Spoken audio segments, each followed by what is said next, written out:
Hey, this is Notser, and today we're taking a look at Ostergotland. This is the Tier 9 Pan-European destroyer. This is my first impression on it. Unfortunately, I was sick during the initial work-in-progress press that the CCs and the Super Testers got, and that was the even tiers. Just the other day I got the odd tiers, so I'm going to share my impression on this. Apologies for being sick. I have no control over it. That's just why there wasn't any videos. And you know, the real kicker is that I was sick during my birthday, which was the 27th. So we're just in full recovery mode. Hopefully you guys enjoy my first impression. My build is on the screen. It is pretty much the exact build that I would run on a French DD, for example. Unlike the Tier 10, the Tier 9 and below do not have impressive turret traverse. It's actually below average, so as a compensation measure, I use expert marksman over adrenaline rush, just to bring it up to an actual possible play. Now, these Pan-Europeans are interesting for a couple reasons. They only have 4 guns, have very fast rate of fire on those guns. I'm at 1.6 seconds with all the buffs that I've put on, basic firing training, and the main gun reload, to name a few. And that's very impressive. Feels very Friesland-esque. But on top of the Friesland, we also have access to a very interesting torpedo system. These torpedoes have 15-kilometer range. They go 86 knots in the water, base, and they do roughly 10,000 damage if the torpedo makes contact. Very low damage torpedoes. Whereas the guns don't really have very impressive gun range. My gun range is 10.2.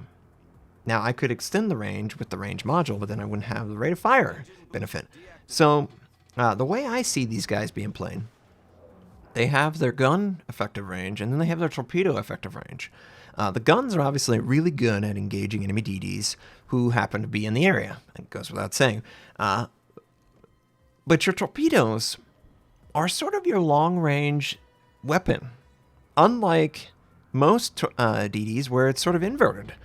For the gearing example, the gearing has shorter range guns, and especially short range because of the gun arc, but their torpedoes have a longer range.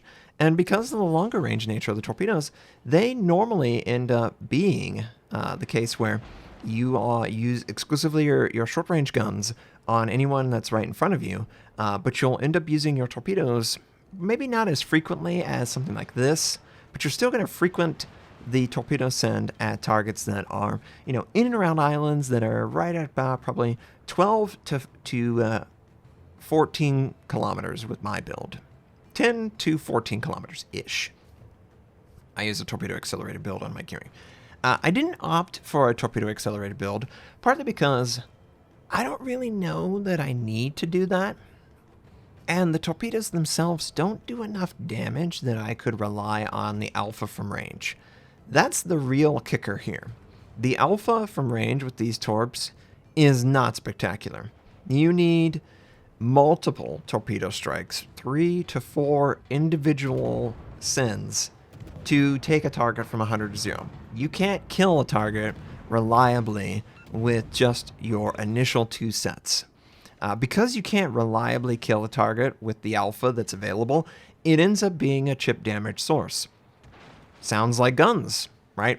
So you are using your torpedoes as chip damage and you're using your guns as a finisher. And that feels right. The guns are, of course, very overwhelming because of the rate of fire, but you only have a couple of them. So you don't have really high alpha, but you really have high sustained damage per minute. You want to catch a player where they are unable to ask for any assistance from anyone. You use your high sustained damage output, and a couple alpha blows back at you will hurt you, but you have a heal. Now, the loadout is an interesting one. It is speed boost, repair party, and defensive AA. It doesn't have smoke, can't use hydro, so the Friesland is kind of a one-off for the Pan-Europeans, and it, ultimately ended up feeling just fine because of that. There are similarities, but there's a lot of differences.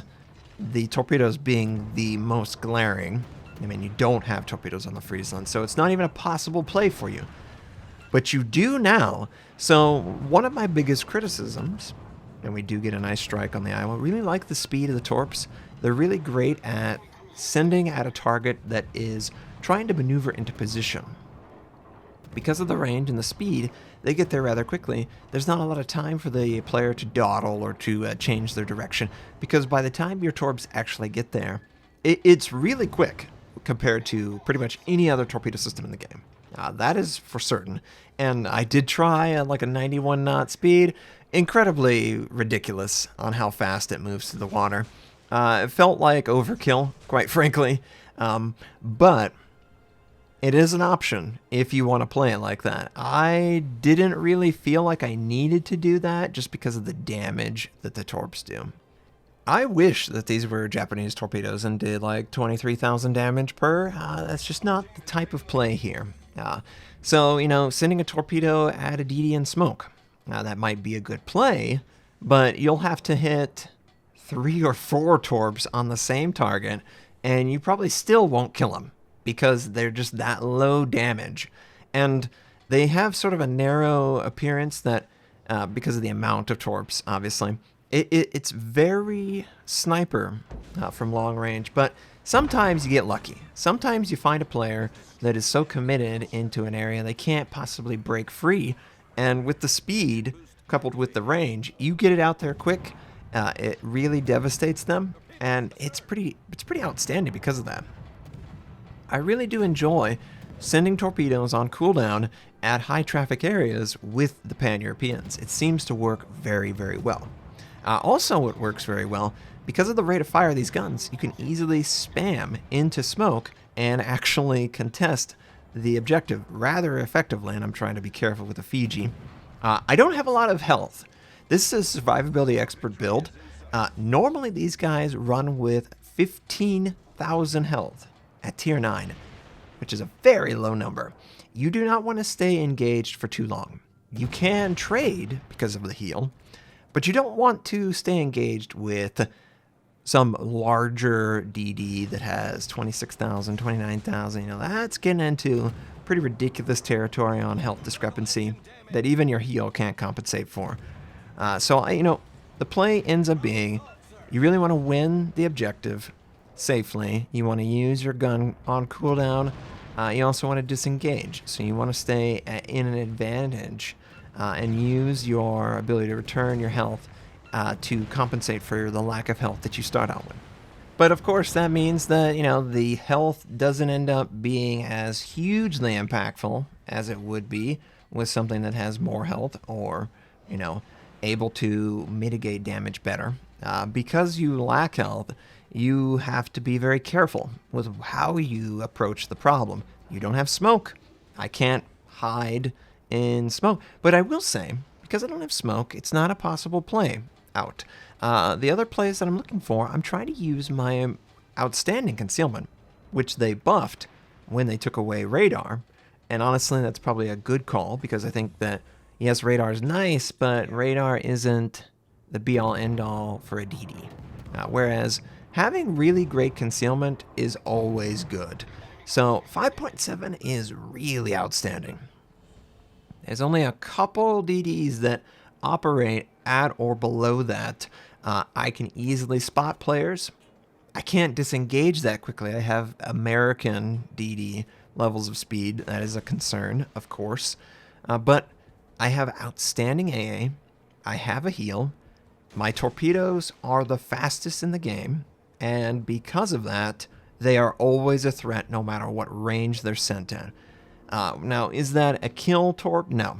But it is enough that players take notice and it changes the way they play the game. And I think that's great. I think it's great that there is a new torpedo system that people have to consider, especially when you just see how few players actually play for torps. So I'm excited. These torpedoes seemingly have very high long-range accuracy because of the speed. There's a lot less time for your opponent to change his momentum, similar to the Des Moines versus the Moskva in gun velocity. Obviously, Des Moines much harder to hit a moving target, whereas the Moskva, very short window where the player can avoid it. That's how it feels with these torps. These are very much long-range specialized torpedoes that do below average damage and you're supposed to supplement it with your guns and supplement with your AA protection for your team. Thanks for watching. If you'd like to check out more of my content, you can click the most recent or the most relevant uploads. You could also choose to subscribe to my channel. We do daily World War II videos, first impression, how-to, news, and review related. My North American recruit invite is on the screen. You can take advantage of that. Stream at twitch.tv/Notser. Thank you, have a wonderful day, and I'll catch you next time.